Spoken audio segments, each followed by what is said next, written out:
खबर कानपुर से है, जहां यूपी के मुख्यमंत्री योगी आदित्यनाथ आज आईआईटी कानपुर के समन्वय कार्यक्रम में शामिल होने के लिए कानपुर पहुंचे।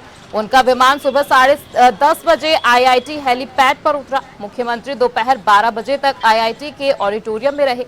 इस कार्यक्रम के 2 भागों में बांटा गया था। पहले भाग में एआई, सस्टेनेबिलिटी और साइबर सिक्योरिटी पर हुए अनुसंधानों पर चर्चा हुई।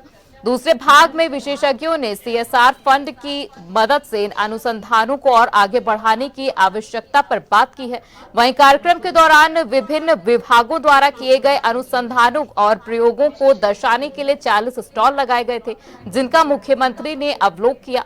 इस अवसर पर टीसीएस और एरावत के बीच एक महत्वपूर्ण एमओयू भी हस्ताक्षर हुए हैं। आपको बता दें कि सीएम योगी आदित्यनाथ दोपहर 12 बजे लखनऊ के लिए रवाना हो गए हैं।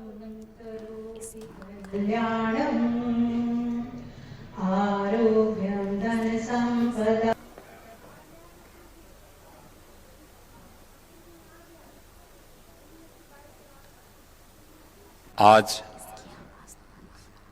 एक सामान्य नागरिक, समाज, देश और दुनिया जिनके बारे में चिंतित भी है और जिनसे लाभान्वित होकर के अपने आप को आगे बढ़ाना चाहती है, इन महत्वपूर्ण मुद्दों पर चर्चा करने के पहले हमें कुछ बिंदुओं पर जरूर दृष्टि डालनी चाहिए। हम लोग जब भारत की बात करते हैं,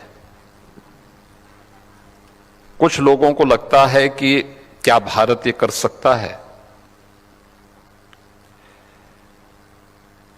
मुझे लगता है कि यहां पे जितने भी हमारे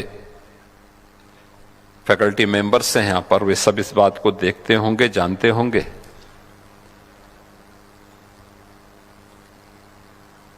कि पूरी दुनिया के अंदर, दुनिया की अर्थव्यवस्था में 17वीं सदी तक भारत का जो हिस्सा था वह नंबर 1 पर था। भारत दुनिया की सबसे बड़ी अर्थव्यवस्था थी। आज से 300 वर्ष पहले भारत दुनिया की नंबर 1 की अर्थव्यवस्था थी। ग्लोबल जीडीपी में भारत का जो कंट्रीब्यूशन था वह 25% था।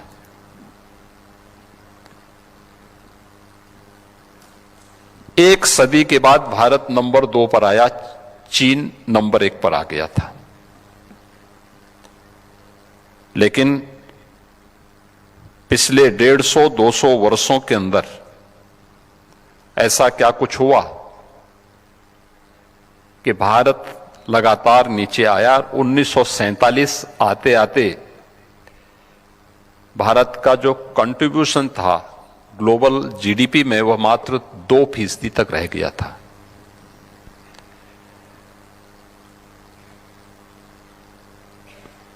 पिछले 11 वर्ष में आपने बदलते हुए भारत को देखा है। ये बदलता हुआ भारत जो आज फिर से दुनिया की सबसे बड़ी तेजी के साथ उभरती हुई अर्थव्यवस्था में से एक है, आज दुनिया की 4थी बड़ी अर्थव्यवस्था बन चुका है और अगले 2 वर्ष में भारत दुनिया की 3री बड़ी अर्थव्यवस्था बनेगा। 3री अर्थव्यवस्था के बाद 2री अर्थव्यवस्था बनने का जो समय होगा उसमें इन सब का योगदान होना है।